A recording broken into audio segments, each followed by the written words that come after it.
everybody, and welcome back to the Rams Review podcast. The end of the season has come, and it has now gone. Derby are staying in the championship. We had said on the podcast that we thought there were three worst teams in the championship. Ultimately, despite Derby's best efforts for large chunks of the season, it proved that there were three worst teams in the championship. So as the dust is settling, as we await at the time of recording for the retain list, Chris is here with me this evening to go through the season ratings of the players, because we're going to share our opinions on what every player did and did not do and how we thought they performed. Maybe we'll agree, maybe we'll disagree. I don't know, because I've not looked at Chris's notes. Chris hasn't looked at my notes, so we'll find out. But Holty, how the heck are you? It's been a while since I've seen you, bud, on a podcast. Oh, it's really good to catch up, Corey. Yeah, I'm very well, thank you. And just to add that there was 5 teams worse than us, Corey, not 3, which is unbelievable. I mean, I would have been okay if we finished fourth bottom. That's what I was saying. Like, I'd been okay if we had finished fourth bottom. We just had to stay above that dotted line, and ultimately we did. But as you know, Chris, and as we spoke about at the podcast, and we'll speak about later on, not for Derby's best efforts of trying there for like a third of the season. It seemed like we really wanted to go back down to League One, which I'm insanely happy that we don't have to watch League One football again next year. Because even being fifth bottom in the championship is a hell of a lot better than playing in League One in terms of the standard of football. Agreed. So, Chris, let's go ahead and jump into this. Let's talk about some players and some different things, and I want to get your opinions. And I'm sure you're just desperate to get my opinions as well. So let's go through some of the players and look at some of the ratings on how we're going to do it. I'm going to start off, Chris, and I want your opinion first. Let's start in goal. Let's look at the 2 goalies, because we're not going to do players that only made a few appearances. So that leaves out Roman Lithra. But let's look at Jacob Zetterstrom. Came from Djurgårdens, 1.4 million in the summer. How did Jacob Zetterstrom do for you? Good 41 appearances. And he conceded 51 goals and 9 clean sheets. So all in all, that's a pretty good return for a guy that never played in the championship before. I would certainly give him an 8 out of 10. I think a better coach got the better out of him when Clements came through the building. And then I think we saw a more confident Zetterstrom from the Zetterstrom that was, let's be honest, at his worst in December to January time. And I don't think that's necessarily his fault. I think the whole team in general was on the downward spiral of confidence. But I think under a better coach, which he has now, and let's hope he keeps Clements, because remember, Clements was a part-time interim role. Let's hope that becomes full-time, because I think Zetterstrom will only go from strength to strength. So 8 out of 10 for me. Yeah, you're not gonna hear anything from the Jacob Zetterstrom fan club chief executive officer here. I'm even gonna go even higher, Chris. I'm gonna give him an 8.5 out of 10. That's what I had in my ratings. I think Zetterstrom's probably the best goalkeeper we've had in the better part of a decade. I think he's in his prime years. He has sell-on potential. I think this was an astute move from the club. Look how well Djurgårdens is doing in the Europa Conference League, although they lost to Chelsea and took over Stamford Bridge. They still got to the semifinals. Despite selling the 2 best players, Bergvall and Zetterstrom. But, he's a player that Derby's got good future in. And I think, the good thing is I was sitting there in the fall and I was thinking, in the autumn, that he won't stick around next season. He will just outgrow Derby. But I think the kind of bumpy patch that he hit in January, I think the broken eye socket injury that he's had has kind of quelled him back, which in a way is good, because Derby's going to get another season out of him. I think that we'll probably keep him, because his value at the end of next season will be significantly higher, knocking on the door of the Swedish team. So 8.5 out of 10 for me for Jacob Zetterstrom. Chris, the other goalkeeper that came in this season, kind of weirdly, because we didn't expect it, he did kind of bookend the season, though he started and he finished the season, Josh Vickers. For me, Chris, before I get to you, very steady Eddie, reliable backup goalkeeper at this division. And I can't really say anything bad. I can't really give him a really high mark, because, again, he didn't play all that much, which is not his fault. There's only one goalkeeper position, and Zetterstrom did a good job, but was reliable when called upon. So I'm going to give him a solid 7 out of 10. I'm going to be more generous. I'm actually going to give him more than Zetterstrom. I'm going to give him 8.5. And the reason being is he was put into goal under extreme pressure. Extreme pressure. This is the guy that started for us at the start of the season, 3 games at the start of the season. His stats says seven appearances, only 7 goals conceded, 3 clean sheets, and 12 very important saves, which is a return which is fantastic. His performances and them last 3 or 4 games, Corey, were nothing short than exceptional. And the guy deserves all the credit he gets from me and other people. This is a gentleman who went through absolute tragedy in his life, under 2 years ago, and can come into a situation with his club on the edges of going back down into the depths of League One. And some of those saves he performed, honestly, we'll all Wasn't it remember. West Brom where he like made himself massive with the chest and it went by? See, I wish you had gone. I should have let you go first because now I feel like a bum because I've rated him lowly, and that's not because he's not good. It's just because he hadn't played as much, so we didn't get as much thing. But now you're convincing me. Let's look at the dilemma that Derby County have. They finished the season with a very, very high in confidence Josh Vickers, who made, in my opinion, the save of the season. With the hand to the right. I think Hull was it Hull away. Incredible save. Or do they go with a Zetterstrom who's been out of action for over a month with a broken eye socket, and we don't know how that will affect him? Interesting decision to make. Yeah, I wish I'd let you go first for sure. Fair enough. All right, Chris, let's move on then. Let's talk about some of the defenders this season. And let's start with the other with a Norwegian in our squad, one of the two Norwegians, Sandre Langos from Viking in Norway, the Norwegian internationally, came in January, really hit the ground running. Thoughts on Sandre Langos? Unbelievable for 24 years old, level head. We saw what he can do when he's fully fit at Norwich, where he was just a racehorse, wasn't he? He was head and shoulders above everything on the pitch. And then we also saw what he's prepared to do for the team when he's got a meniscus injury, which is impeding him to the point where he's having to have steroid injections at the start of the game at half time. 14 appearances, 3 clean sheets, blocks galore, interceptions galore. I think that he is twice the player Erin Cashin is, and that may sound controversial, but it was half the price and has everything. 9 out of 10. Yep, you're not going to hear any complaints from me, Chris. I'm going to stay with a 9 out of 10. I'm not going to go super wild yet and give him a 9.5, but it wouldn't be like a 9.235 or something like that. I think, we always talk about how availability is an ability. And Langos could have very easily sat there and said, my knee's a little jacked up. I'm an international. Like, I kind of want to. And I don't think anybody would have batted an eyelid, if I'm honest, because it's a horrifically, painful injury to have. But to soldier on, to get those injections, to go and do what he did. And I think we saw glimpses of it when he was fully fit, how dominant he can be. In the Norwich one game was one of those ones. So a fully fit Sandre Langos is something that's I'm sitting there going, I'm really whetting my appetite over summer to see this lad fully fit, to see him now have had 14 games to adjust to this level and then kick on from there, because I think that there's a heck of a good player in there. And again, smart player trading, like you said, half the money of Erin Cashin.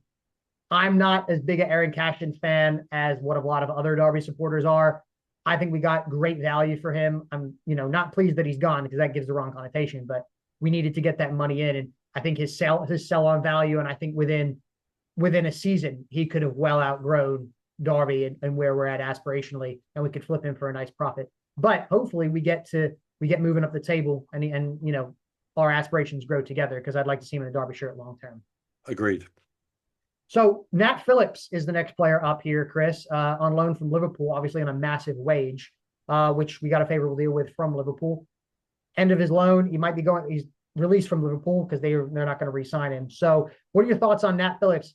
I mean, don't just do the recency bias, Chris, of his salmon-like header jumping out of the penalty box against Hull to save that game. Let's talk about over the course of the season, Nat Phillips.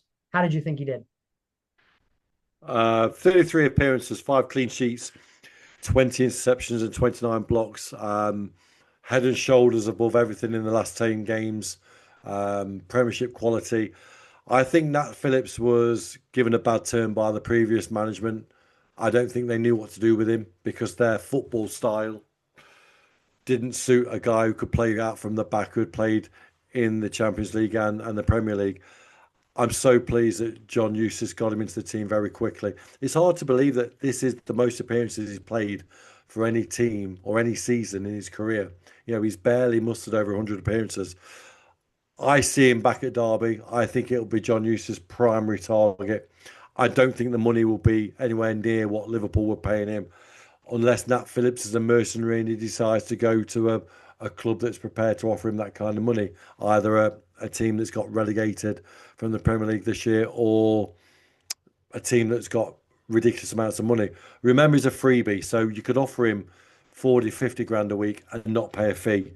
So say you would, if you paid 4 million for Nat Phillips, you wouldn't be disappointed, would you? Let's be honest. So let's bear in mind that we're saving 4 million and we can give him that in wage is a must for me. 9.1 out of 10. Ooh, I like how we're getting so specific. People just give half values and like solid values. We're going to the 10th here. That's good. I just think when it gets to the back three, we're coming to, there's very fine margins. Yeah. Yeah, for sure. And Nat Phillips for me, absolutely fantastic. You can see his quality that he's had throughout his career. You can see why he was at Liverpool. You can see why when they had all those horrific injuries, he did his best to piece it together. A lot younger then, but it would be a solid sign-up for Derby. I'm going to go ahead. I'm going to give him a 9 out of 10, slightly below you, Chris. Let's go now to another member of that back three, Matt Clark. Let's talk about Matt Clark because I don't think, I'll be honest with you, Chris, he wasn't the most sexy signing rolling up in January, right? Like, ooh, Matt Clark's coming. Like, and I was on the video with the Bro Breakdown lads, and I had said as much. I didn't think that it was as very a sexy signing. You never know what you're going to get when, we've gone back to him now for the third time he's joined us. And he had a back injury, missed an entire season. But since coming into this team, I was very, very impressed with Matt Clark. I think Matt Clark was outstanding for us. And I'm going to give him an 8.5 out of 10 because he was only here for half a season. Half a season, but he actually made 30 appearances for us. He made 30 appearanrances for us?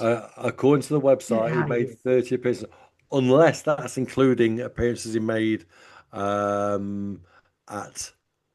Borough. But it says on the website here, 31st team appearances, 8 clean sheets, 36 interceptions, 17 blocks. I think that's including Borough. Matt Clark's played over 100 times for Derby now, which is incredible, really. And not many centre-halves. Steamac never did that for Derby. I think Matt Clark is one of the best Championship defenders I've seen. And I said that on the podcast and I've said that on Radio Derby. What you get with Matt Clark is stability and consistency. And when he's fit, he's very, very good on the ball and he's very, very dominant in the air. I think they'll trigger his... I believe he was given a 3-year option, of which he has to trigger. The club can't trigger. I think he'll trigger it. I think he knows where his bread's buttered. He's found his home. 8.85 out of 10. And you would be stupid to turn down a guaranteed 3-year deal. You wouldn't. 28. I would certainly take it. And then if it doesn't work up, then you can figure it out later. But take at least the guaranteed money. Correct. In that. But yeah, Matt Clark, outstanding value signing there.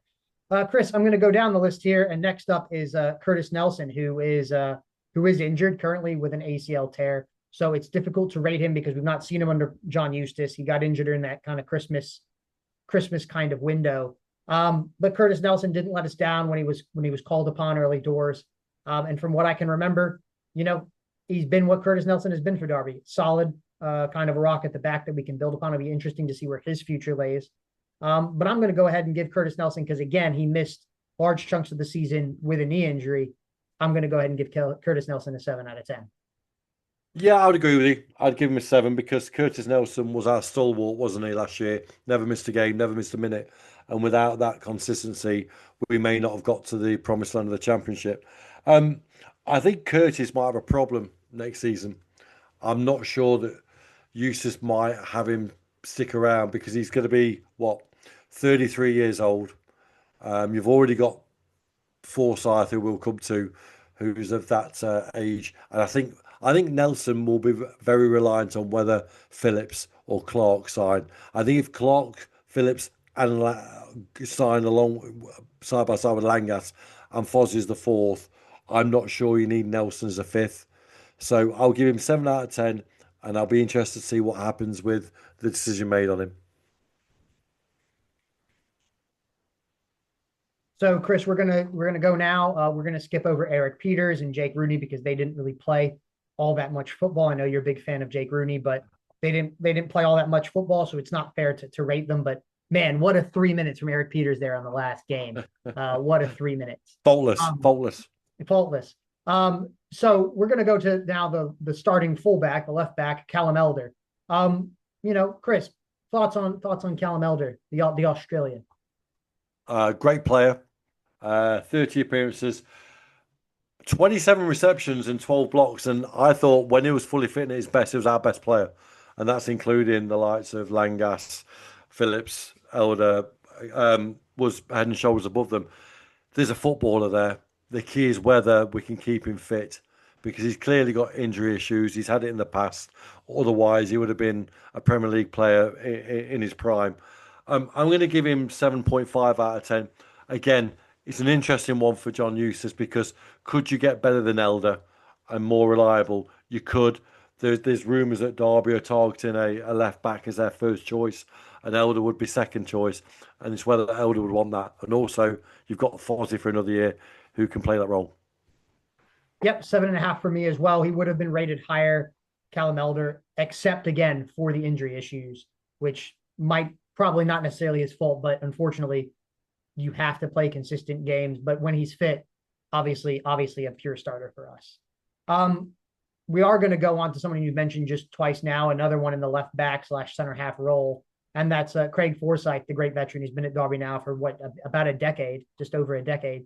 Made 300 odd appearances, I think, for Derby this season. He's a stalwart. He wore that blue and white Argentina kit. That's how old that guy is. He's like well back there. But aging like a fine wine. Chris, thoughts on Craig Forsyth? 10 out of 10 for me this season. He's my full mark of this video. 42 appearances, 34 interceptions, 16 blocks. I love him. I was one that wrote him off as well when he had that awful game at Sheffield Wednesday, and I was condemning him. But you know what? I'll eat my hat. I'll eat my shorts. I'll eat anything you want me to eat. The guy deserves the word legend, and people have been moaning saying he's no Roy McFarland. I'm sorry, but Craig Forsyth didn't play in a championship winning team and an England international. Craig Forsyth has played through some absolute dross and also some real tough seasons, and he's still there under how many managers? I think he's played under 11 managers, something was telling me, and all of them have always selected him. I'd give him another year. I'd give him freedom in the city. I'd give him a coaching badge. I'd give him whatever he wants because the guy bloody deserves it. 10 out of 10. I'm going to give Craig a 9 out of 10. That's all you said there, Chris, just completely sums it up. But I'm a little bit more of a tough nut to crack when it comes to giving out perfect scores. But yeah, I'm going to give him a 9 out of 10. I think Forsyth, he came in, he was Mr. Reliable, Mr. Dependable, didn't really miss any time with injuries, came in, filled a wide range of different positions. And I think it speaks a lot outside of just the season. You don't see very many players making 300 appearances today. And he's played for like 9 different managers. They've all selected him. No one's got him out the door, which either means one, he's completely awful and nobody else wants him, or he has something about him and the managers think he's reliable. So we'll go with the latter rather than the former in this case. But yeah, Craig Forsyth, 9 out of 10 for me. Chris, let's now switch gears to the right back position. And I'm going to go to first Ryan Nyambe. Thoughts on Ryan Nyambe this season? When he was in League One, I was really impressed. This year he's made 19 appearances and got 13 receptions and still regarded as one of the hardest one-to-one defenders to beat. But I just wonder whether his football suits Eustace's style coming forward. He's much better in a back four than a three. He doesn't like going past the halfway line. He can't give you what Wilson and Forsyth gives you. The only way Nyambe is going to stay in this team is whether Wilson gets pushed forward into a more of a forward winger role. So I'm going to give him 7 out of 10. He's a great squad player to have. I think they'll keep him because he's exactly that. He's a good squad player. And if we need to adapt to a 4, he's your man. Yep, 7 out of 10 for me as well. I think he would have. Actually, no, I'm going to reverse that. I'm going to give him a 7 because he has been often injured. He's been injured for large chunks of the season as well. So, I think a 7 when he's in the team, he's decent, very good defensive option, especially if you need something late on and you're holding on to a 1-0 lead, like pull off the thing. I don't think he's a starter anymore for us, but I'm going to give him a 7 based off of his injuries and the fact, that we have other fullbacks in that position that are probably a little bit better. Which brings us to Kane Wilson, Chris. I mean, you rated Craig Forsyth 10 out of 10. What are you saying about Kane Wilson? He's made 35 appearances this year, which I was quite surprised. I thought he'd made more, but he was Marmite for a while, wasn't he? I don't think people were sure, and he was also injured. I love Kane Wilson. I think he is a future star, and I think he's got the right coaching staff behind him to make him a future star, which is he's extended his triggered his contract for 1 year. Derby trying to get a further three on top of that. He's got age with him. He's hitting his prime now at 25. I'm going to give him 9 out of 10. I think this guy could be a major player in next season. One to watch. Definitely 8.5, 8.5 out of 10 for me. I think his sleek and sexy skills, beating a man, towards the byline are always a joy to watch. And I think sometimes, what you lack defensively, you can make it for offensively, right? By pushing farther up the field, giving that attacker like, well, I have to track back now. So they're starting 30 yards further back than what they normally would because you're pushing on. For sure. Definitely a player for the future for Derby and for the present. Definitely one with sell-on value that we'll talk about in another video. But 8 out of 8, and what did I say? 8 out of 10. 8 out of 10 for Kane Wilson this season for me. Moving on now, Chris, we've done the goalkeepers, we've done the defense. We're going to look onto the midfield now. And I want to start with the oft injured, but yet somewhat impressive when he played, David Ozo from Crystal Palace. Thoughts? Clearly a player there, and it was interesting that he spent a lot of time with Derby when he was injured. He came back for the last month apparently, and was in the area and stayed in the area. He wanted to be around the team, which tells you that he may want to come back and may feel he's got something to give back to the club that was very loyal to him. Because when he was injured, they could have easily stopped paying him and said, "Go back," but they didn't, and they gave him a lot of treatment. I think he'll be back. I think this is a guy that they'll look to go for as and I think he could be a huge player and also allows creativity in the middle, which we truly need, with strength, and allows Adams to push forward even more. I'm going to give him 7.5 because we only saw a little bit of him, but I think if he came back, he could be a monster. Yeah, I agree. I'm going to rate him slightly lower at 6.5 out of 10 because again, he started out well. He played those amazing games, and you're thinking there, wow, we have really pulled the wool over here on some teams. We have got a player, but then he was injured for large chunks of the season, came back for a couple of games, got injured again, and those are horrific, injuries to kind of witness, and you don't like it from a human level. But had he played more, he would have been rated higher. But I'm going to rate him. I'm going to rate him in a 6.5 out of 10. Chris, so next one up is Liam Thompson in midfield, the all action terrier, And I'm gonna start off, Chris. I'm gonna give Liam Thompson a 7 out of 10. I think he gives you what Liam Thompson gives you. I think when he came into the team after the John Eustace came in, he really balanced that midfield out. He snaps into tackles. He's all energy, and he's all kind of what you want from a young midfielder, is someone who's willing to ply his trade, to work hard, doesn't moan when is in the team or out of the team. But every time he comes on, he gives you that 7 out of 10 consistent performance. So 7 out of 10 for me.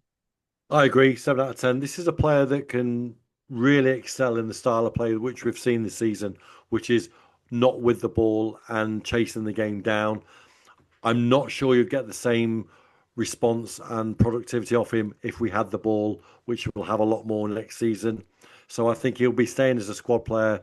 He'll definitely be coming onto the pitch at some point regularly, certainly in away games when we need a ratter to get something done and to keep the opposition out. So I think we'll see Liam Thompson again next season. Great job this year for the job he had to do.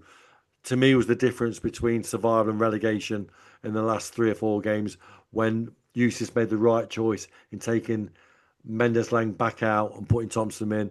It was good management, and hopefully we'll see him next season. And Chris, thoughts on Kenzo Houtmine? Came in from AZ Akmar in the summer window. Kind of started like a house on fire, but we didn't see him really towards the end of the season. Thoughts on Kenzo this season and what's your rating? I'm only going to give him a 5 because there is a player there, but we can't keep saying that. He was clearly not prepared physically. He wasn't prepared mentally. Now, it's not his fault that he was put into a system that clearly didn't suit his football, which begs the question, who scouted him, knowing the type of football that Paul Warren was going to play. So it's quite a bizarre scenario, full stop there. Not necessarily Halmai's fault. He needs to put on a stone. He needs to put on a stone quickly. It needs to be muscle because I'm not sure where you squeeze him in. If Ozo or someone like Ozo comes into the team, can you have a Halmai playing at the loss of someone else out in the midfield? You know, if you have Armstrong come back, if you had Adams, which will come to, I think he'll stay. I'm not sure there'll be any suitors for him anyway, to be honest, other than back in Holland. He's got a lot to prove. Yep, you've hit it there. Started decently, you saw flashes, but overall not consistent enough, and ultimately faded in the last third of the season. So 5 out of 10, 5 out of 10 for me as well, Chris. Next up is Ben Osborn. He was kind of, I'm not going to use this, but I'm going to use this in air quotes, our marquee signing last off season, last close season. So thoughts on Ben Osborn's first season as a Ram? Didn't realise Ben could only play one game a week ideally and was struggling for his fitness. I think that was kept away from Derby, but I presume that would have affected his contract as well regarding his salary. I think you'll see him around the building. I think you will. I think he's worthwhile having because of his experience. And he's a Derby lad. I think he's got a summer where he's got to reevaluate his fitness, get stronger. But I think he's your option to be a fullback. If you want a covering fullback, I think you've got one there if you can keep him fit. I wouldn't play him in midfield though. And your rating out of 10? 5. Yep, I'm going 5 out of 10 too. I think he flattered to deceive for large parts of the season, and you would expect someone to come in even later in their career with the experiences that he has had, and being in the Premier League and stuff, that he would do a little bit more. So 5 out of 10. I was pretty disappointed with Ben Osborn, if I'm honest, overall. That comes to somebody that certainly impressed the club because he won both Player of the Season's awards and in a very, very close disputed vote at the Rams Review podcast, received the Rams Review Podcast Player of the Year award. And that is Ibe Adams, who was one of the top tacklers in the championship, all action, telescopic leg. And I'll say this, Chris, before I give you my rating, he was always on the ground. Like, I think he spent more time on the floor than what he did standing up. Like, every time you look, you're like, man, is he down again? There were periods of time, I think, where Ibe Adams, you can, if you break it down, where he's out of position slightly or gets drug out of position, and sometimes needs to learn whether to fly into a tackle or to sit back because it can put the team under a little bit of pressure. And it's very fine margins here. I'm not going to rate him a 10 out of 10 because I'm just not in that kind of mood today. I'm going to give Ibe Adams an 8.8 out of 10. Interesting. Well, let's go to the score. I'm going to give him 9 out of 10. I think he deserved his player of the season. My only thing I will say about Ibe Adams is it's similar to Liam Thompson. We saw what he can be like off the ball and chasing down. He's fantastic. But again, we've got a new system coming. Eustace has clearly said that. So Adams is going to have to adapt his game.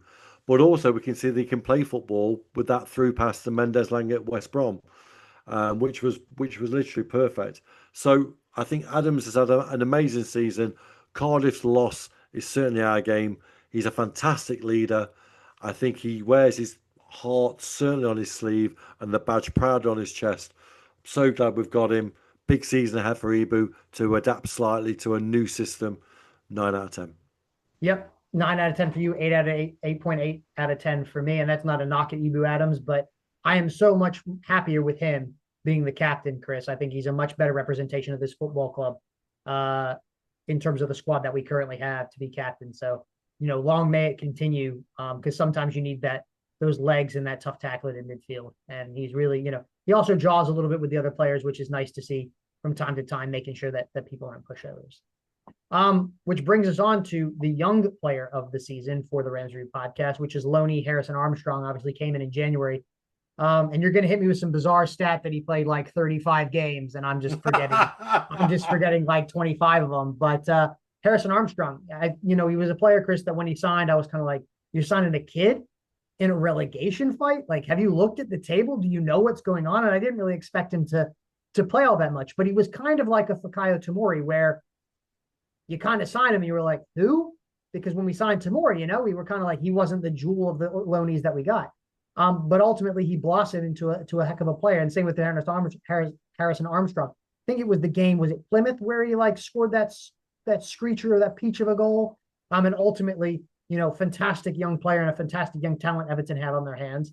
It'd be interesting to see where his future holds. But for me, Harrison Armstrong, 7.5 out of 10. His technique for that goal was incredible. I'm going to give him 9.5 out of 10 because I think this You're guy, making me look like a grump. well, we're here to disagree. I just think I knocked this kid when he got signed because I thought he was too young and the wrong style of football for him to excel. But I was wrong. He's matured. He was the key to our success in the latter part of the season that Eustace needed.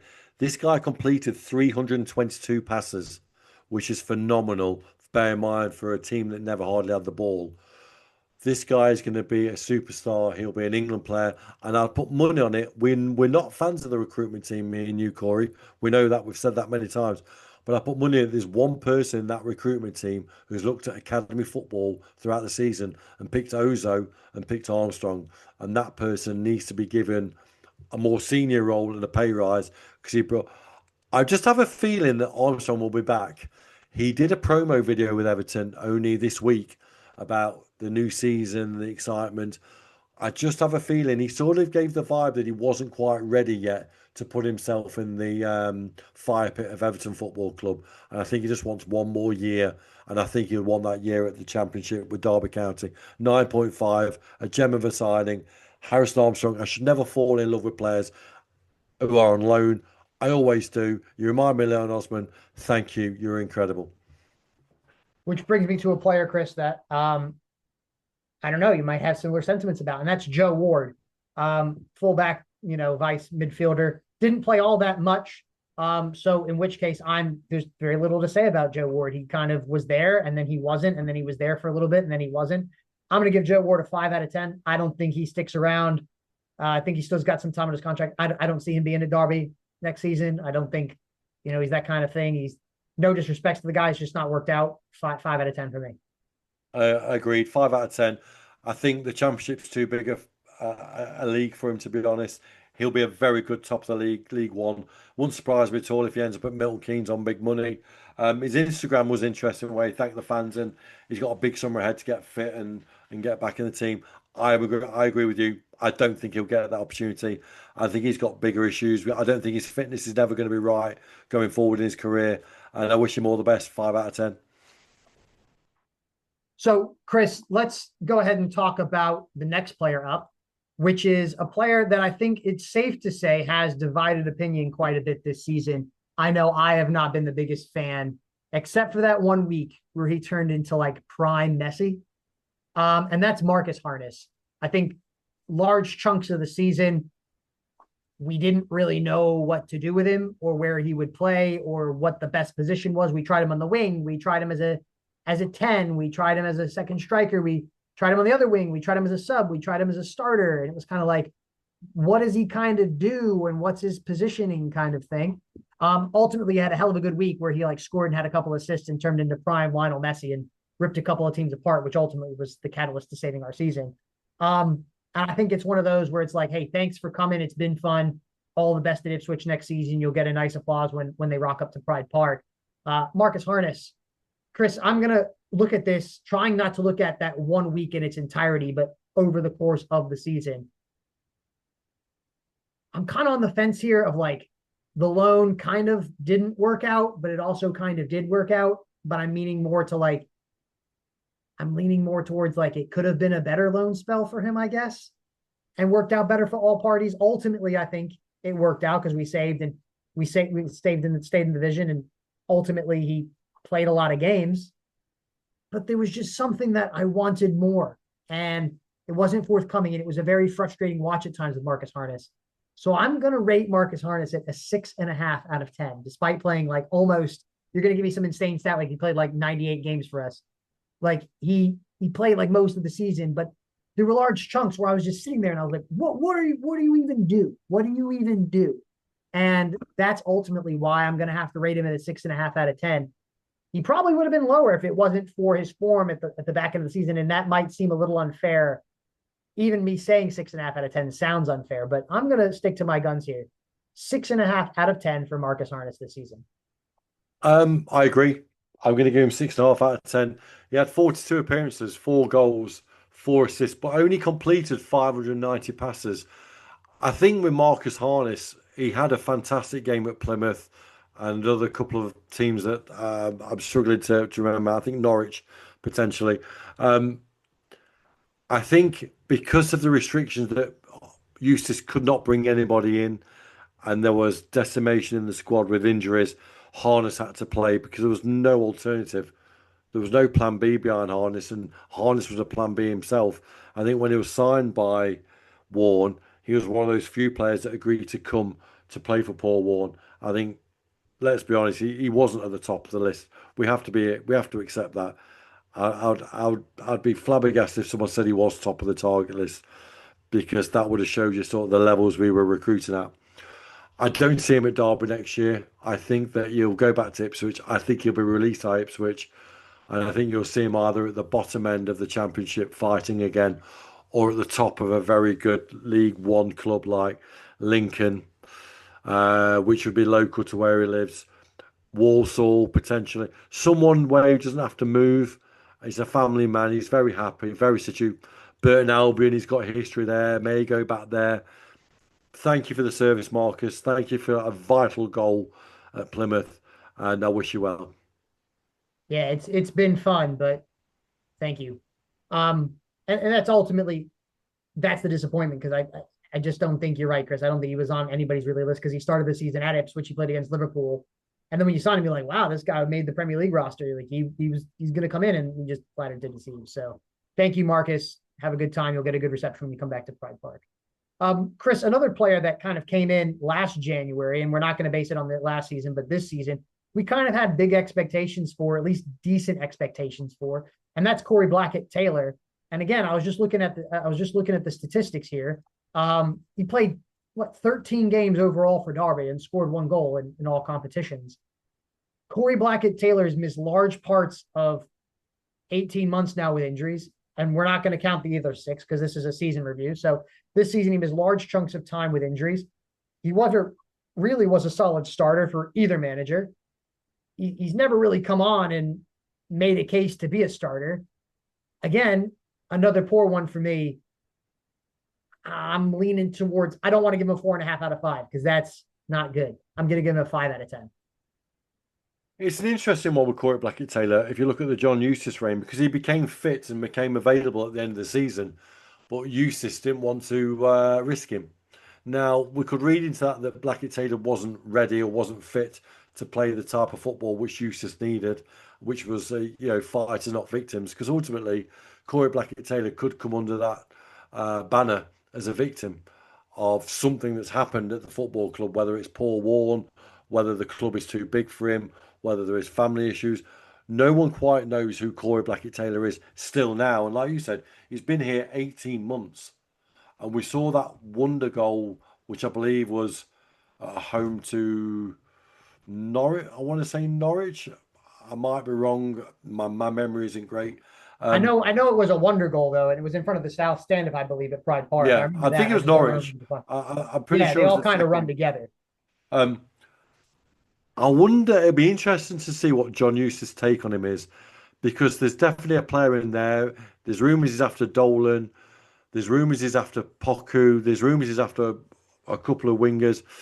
Has he got one already in the building that just needs an arm around him and a good coach? Remember, he's got a different coaching team now who will see a different Corey Blackett Taylor.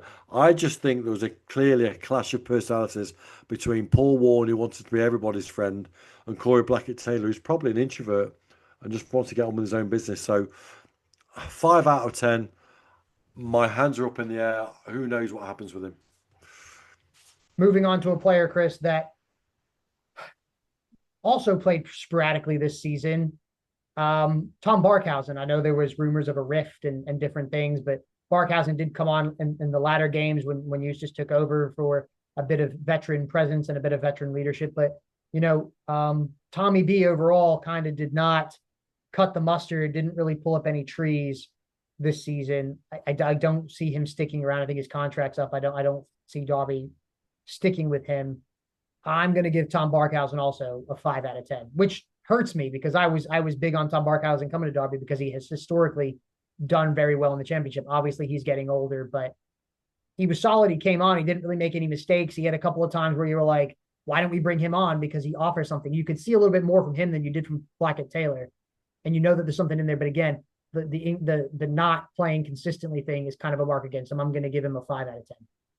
Agreed. I think I'll give him a 5 out of 10 as well. I think he'll be released without question. I think he'll go back to the Northwest. He's from Morecambe, I believe, and he's played for Blackpool as well, and Preston. I won't be surprised to see him back in the Northwest at Blackpool. I don't think Morecambe will be able to afford him. I think you'll see him in the top end of League One because he's 32. When he's fit, he's very, very good, and we saw that in games where he was the best player on the pitch, but he can also be the best hider on the pitch and not want to know. So all the best, Tom. Thank you. I was a big fan. He flattered to deceive even me as a fan. So yeah, 5 out of 10. I don't think you'll see him again. And here's an interesting one, Chris, and I think maybe me and you might have different opinions. I don't know. We're going to find out. But he started out the season as the captain. He started out the season with some publicity from his vacation in Spain, which we're not going to go into. But the Guatemalan international, that is Nathaniel Mendes Lang, he's got no neck, but he has a massive something else. So whatever. And he was fantastic for us in the 2 league season. But just looking at this season in its entirety, I was a little disappointed, if I'm honest, Chris. I think we expected a drop off because of the higher, he's a year older. We're going up to a tougher division. He had 2 great years in League One, and I think there's always a drop off in the numbers. There's always a drop off in the performance levels when you go up a division, right? You can't just a 20 goal a year striker in League One's probably only going to get you 8 in the championship. But I thought Mendes Lang was very poor for large chunks of the season. There were appearances where he looked lively, and there were just ones where he just didn't do the mustard. And this is the thing that is a dilemma for me because I'm maybe basing this off of the fact that I expected more and didn't get it. But I thought overall he had a very poor season for Derby. I don't think he was as reliable when the chips were down that we needed. I don't think he was the right player to be captain. I just was very disappointed with him overall. And this is why it's going to lead me to give him a 6 out of 10. I'm going to be less generous. I'm going to give him 5 out of 10. He only had 33 shots all season, which is and only 3 goals and only 4 assists, which from a winger is really poor. Let's be honest. I think the captain's armband he never wanted, and I think that sort of affected him. Every time he's got into the championship and he's got that platform to succeed, he never has. Not including Derby, Sheffield Wednesday, I think Cardiff, Borough. He's always excelled at League One. Well, I think it was at Rochdale as well, where he was just unstoppable. 33 now. I think you'll see him at Milton Keynes. I think he'll be one of Warren's first signings. And I think I wish him all the best. He was incredible for us last year and the year before. But I think his time has come. And I know he's found his home at Derby, but I think there just isn't a place for him. And if he's on 10 to 12 grand a week, I just think it can be better spent. So I think you'll see him at Milton Keynes. Yeah, it's disappointing. I think the MK Dons, who oddly enough created a new crest that honors their roundabouts. Bizarre. But yeah, I think that we see Nat sees the door here. But just it was overall, Chris, it was just I don't know whether I expected more or just the performances were poor. And obviously you were less generous than I was this time, so I'm not the grump in this one. But it was just disappointing overall, I think, for everybody, because you want to be able to rely on your big players, your big personalities, your players that can drag you things. And I just didn't see it. And it was overall just poor for me. So I think you're right. I don't think he sticks around. I think Eustace, if he brings in, again, we talked about links with Tyrese Dolan, wide players and different things. I think there's better options in the championship out there than a 33 going on 34-year-old Nathaniel Mendes Lang. Which brings me, Chris, to the other player that I am the president, CEO, founder member, and lead member of the fan club, and that is Jerry Yates. I was super excited about Jerry Yates coming to Derby. I still think he's a fantastic footballer. I would rate him an 11 out of 10 if I could, because I love the guy, but I'm not allowed to do that. I'm going to give Jerry Yates, and this might be a little controversial, but I'm going to preface this. I am going to give Jerry Yates a 7.5 out of 10 because I think he's looked lively. I think he looked lively all season. I think he was misused under Paul Warren in terms of being played as a number 9 when he's not a number 9. He needs a partner or sits a little bit deeper. I think he was hung out to dry a bit. There were periods of time where he was so isolated. He might as well have been on the Isle of Man. He was so far away. It was never coming back. And when he did get involved in the play, you saw the player, you saw the flicks, you saw the thinking of like, oh, I can slice this ball around the corner. You saw these different things. He did pop up. I think he got. Did he get into double-digit goals? Let me check here. Did he get into double-digit goals? Yeah. He did. Yeah. I mean, he scored. I'm pulling it up here. He scored how many goals for us? He scored 10 goals in 42 appearances. Not a bad return for a team that was really struggling to score goals in a season where he was misused for over half of it.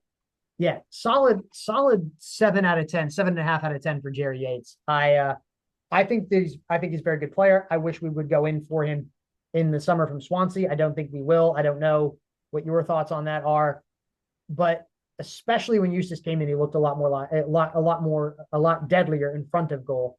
7.5 out of 10 for Jerry Yates. One thing that people forget about Jerry Yates is he was always available. He was always on the pitch. The only times he didn't play was obviously the 2 times against Swansea, and I think he was suspension at the beginning of the year. He was suspended, wasn't he? So the 4 games he missed were not through fitness, which is incredible for a guy that plays in his position, being kicked to bits by 6-foot+ thugs. I think 10 goals in the way that we played was phenomenal. I think people will be bitchy regarding our scores because of the amount of goals that he missed or the amount of chances he missed. But look, let's look at the glass half full rather than half empty. Without Jerry Yates' goals, we may not be in this division.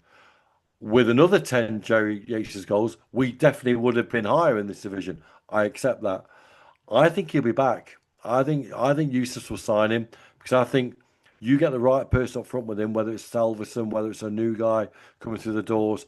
I think you'll see a 15-goal a season Jerry Yates with a lot of skill, a lot of heart, and he fought for this football club when it was dire. And he was left on his own up top many times, and he never gave up. And don't underestimate how much pressing he did off the ball. 8 out of 10, Jerry, good season. And it always makes me remind me of the American show Jerry Springer. They were like, Jerry. So just for that. But also, Chris, you make a point about his minutes. 3,438 minutes he played this season across 42 games. That is incredible. And to say that he never missed a game with injury is impeccable for workload management that these players have to go through week after week, always being available, unless, like he did last year, headbutt somebody on the final day and get suspended. Which brings me to a player you just mentioned who was brought in January, either big Norwegian, who I'm well into, Lars Jorgensen. Kind of looks like a Holland character, like if you got him from a website that wasn't Amazon. But I like Lars Jorgen. I think he was very unfortunate with his knee injury. It happened when it did, and I think it was probably better to have the operation now and have him fit for the full season. But he certainly looked lively in his appearances since joining from Viking in January. He was the first one to come before Langos. He looked lively, and you could see that, his presence on the pitch was going to cause something. And I think he will score goals for us next season. I will expect him to hit double-digit goals for us next season. Now, his injury does kind of play into my rating. The fact that he only joined in January plays into my rating. But I'm going to give Lars Jorgensen a 7 out of 10 because it could have been higher if he had stayed on the pitch. But I think he did enough to warrant a 7 out of 10. I agree, 7 out of 10. He gave us glimpses of excitement and enthusiasm to see what could be. Coming back from the injury he's had will be interesting because he's the wrong side of 25. He's going to be 30 next year. I think he'll bring goals. My only concern is his pace. He's not the quickest guy. And if you look at Eustace teams in the past, and even definitely at Blackburn, he had a lot of pace up top. You think of Weierman, you think of Sammy Schmodics, you think of a lot of pace. Where Salverson fits in will be interesting. I think obviously he'll stay around. Wouldn't be surprised if he comes off the bench. Wouldn't be surprised if he's a starter. 7 out of 10. A lot to prove. A lot to prove. And he's got a good coach to get the best out of him. We're going to talk about the coaches in a minute, Chris, as we start to wrap this video up. But there's one player that we're going to finish on here before we go into coaches and then other talking points. And that is a player of something that I think you enjoy very much so, and I do not enjoy at all. So it just shows. And that is Marmite. Marmite is disgusting. You love Marmite. I hate Marmite. It's disgusting. But that is Kaden Jackson.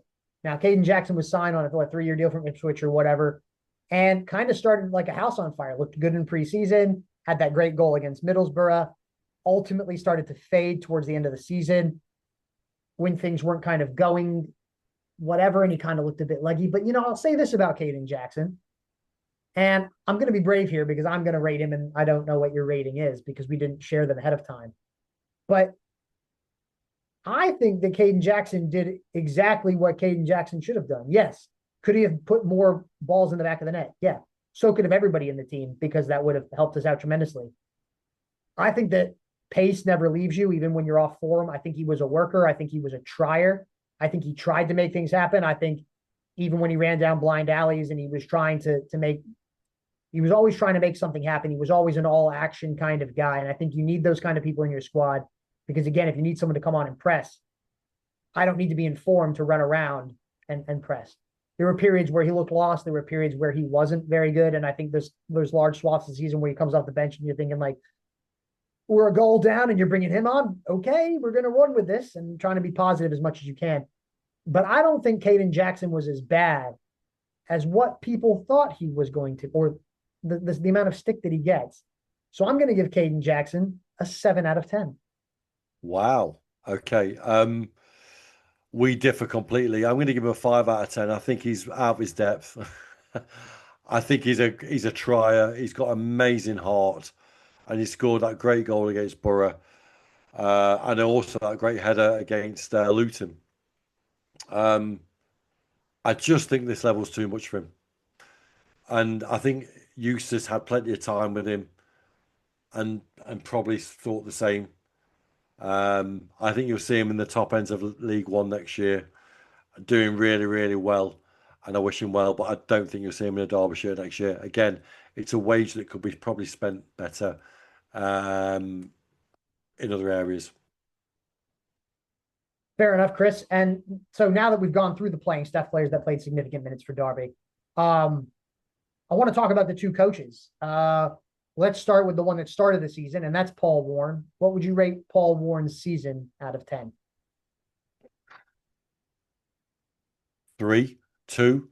Never a fan, as you knew. I think he got promotion out of a very poor League One. I think we were very lucky that year that the standard of the league was nowhere near what it was this year and nowhere near what it'll be next year. And I'm so glad we're not in it next year. So I think he got the chance at the right time with a very good squad, let's be honest. And if you look at the teams that challenged us, ultimately his football was dire. He's gone to Milton Keynes because it guarantees him 3 years of salary at his level. Nice guy. Marmite, let's use that word again.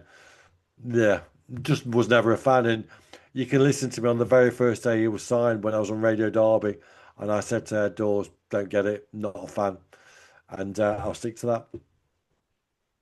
Yeah, I mean, I think Paul Warne ultimately was a nice guy. I had the pleasure of meeting him, and he had a lot of time. And I think he was somebody that you wanted to succeed, that you wanted to sit there and say, I hope you do well, because you can see why players like him. He's jovial. He was nice. He had a bit of, you could see where he could get on with players and be all right. But again, tactically, I don't think he had it. You talk about, oh man, he had, tactical master plans and stuff like this. I mean, there was that interview that Dom Dietrich did with Matt Clark after a game, and he's like, so what was the tactical layout? And Matt Clark's like, I don't know. Like, and that was kind of like, okay. I think that Derby maybe waited a little bit too long to sack him, if I'm honest. But again, it's all about who's available at that right time. And if you sack somebody and you're caught into a thing, ultimately, I think he is a League One manager. If I think that's ultimately his level. I hope him all the best at Milton Keynes. I hope he gets success there. But yeah, I'm going to go with a 3 out of 10, Chris. I think it was pretty poor. Which brings me to the guy that finished the season, John Eustace. We saw him on opening day, Chris, but in the opposition dugout.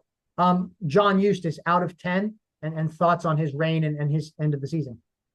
My other 10 out of 10. Amazing achievement for, his status with Derby fans prior to being a manager was really high anyway, because he retired with us and gave us everything in the 13-14 season. He was incredible.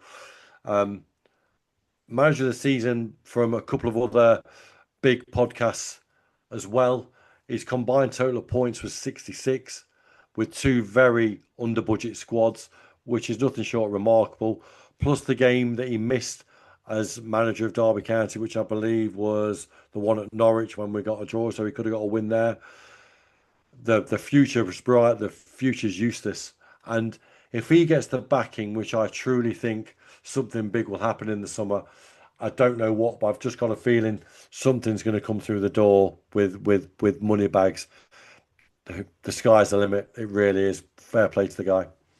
Yep, I'm going to give Eustace a 9.5 out of 10. I think the way he came in, and I think he was it was obviously very poor in his first 3 games. I think the thing that disappointed me was his kind of performance with the way he set the team up against QPR, having just played QPR a week before, and it was an insipid performance. But granted, with the fact that everything was new for the players, with the fact that he didn't have any time with the players, that he was coming into a new situation, you kind of got to scratch that off. But the first couple of games were pretty poor. But ultimately, he saved us, and he did the job that he was brought in to do. And like you said, he left Blackburn in 6th. I don't think anybody expected Blackburn to be up there. So hopefully that'll continue next season in our vein. But jury's out on those preseason predictions till we get a little bit later down the road. Other than me or you, Chris, are confident enough or have a big enough ego to do predictions right now. But yeah, 9.5 out of 10 for me for John Eustace. Came in and did the job. And I liked the thing that I liked the mentality they switched. That was the biggest thing. Like, we're not victims, we're fighters. He switched that mentality. Paul Warren always used injuries as an excuse. They asked him the injury question. He's like, yeah, we have injuries. Everybody has injuries, but we can't use that as an excuse. We have to get on with the people that are fit. And I think that was an important, switch in the players' minds of like, we have to stop being the victim, and we can go out here, we can play, and ultimately we can do that. And Derby consistently looked better and better and better throughout the performances. I mean, picking up 3 wins in a week is insane in any level of football, let alone at the bottom of the championship. With only 13 players that were used. Yeah, it's insane. And I think for that, he deserves high marks. He should have been in there for manager of the season, not just for what he did at Derby, but for what he did at Blackburn as well over his entire course of the campaign. But 9.5 out of 10 for me. So Chris, we've gone through the squad, we've gone through the coaching staff. Ultimately, out of 10, season rating for Derby County as a whole. Survival was always the aim. We achieved that through an incredible turn of fortune and also fantastic appointment of John Eustace. I'm going to give it 6 out of 10. It would have been 4 out of 10 if we would have got relegated, but Eustace has pushed us over the average mark. We finished 19th, which is incredible, really, under the circumstances, because 7 weeks ago, we would have thought, if we can just challenge, we're getting out of this mess, we'll do. I just think it's a huge learning curve for David Clowes. I think that big things will happen. He's got the right coaching staff now. He's got to get on board the right backroom staff, sort out the medical team, sort out the recruitment team, and let's see. I'm actually going to give it higher marks than that, Chris, because ultimately the end goal of the season was to stay in the division, and we stayed in the division. I'm actually going to give it an 8 out of 10 as the season, which sounds weird because we finished 19th, but the ultimate goal when we kicked the ball. I mean, Chris, if we sat here in August and I say, Chris, we're going to finish 19th, no problem, we probably both would have snapped whoever said that's handoff, because we took that. The ultimate goal was survival. We achieved survival. We found out about a few players. We made a little bit of a profit on a player. We got a better manager in. We have what I consider a better squad now than what we started the season with in terms of assets, in terms of sellable assets, playing assets, prime age players. It seems like we have a little bit more of a plan. And the ultimate goal was to stay in this division so we can increase, interest in the club in terms of trying to get money for not maybe a takeover or a partial takeover, some sort of investment. And ultimately we did that. So I'm going to give it an 8 out of 10. I think it was a relatively successful season for the Rams. I know that sounds weird because we finished 19th. Now, if we were gunning for the Premier League and we finished mid-table, it would be very poor.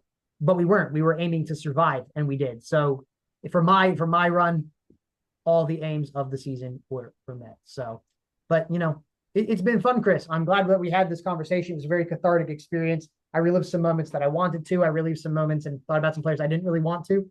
And it proves football is a game of opinions. We both, watch a lot of football. We've both watched Derby for years, and we can both look at the same thing and see it two different ways, which is the wonderful nature of the beautiful game. So thanks for spending the last just over an hour with me as well to talk about all this stuff. No, thanks, Corey. Thanks for having me, and no doubt we'll catch up again soon.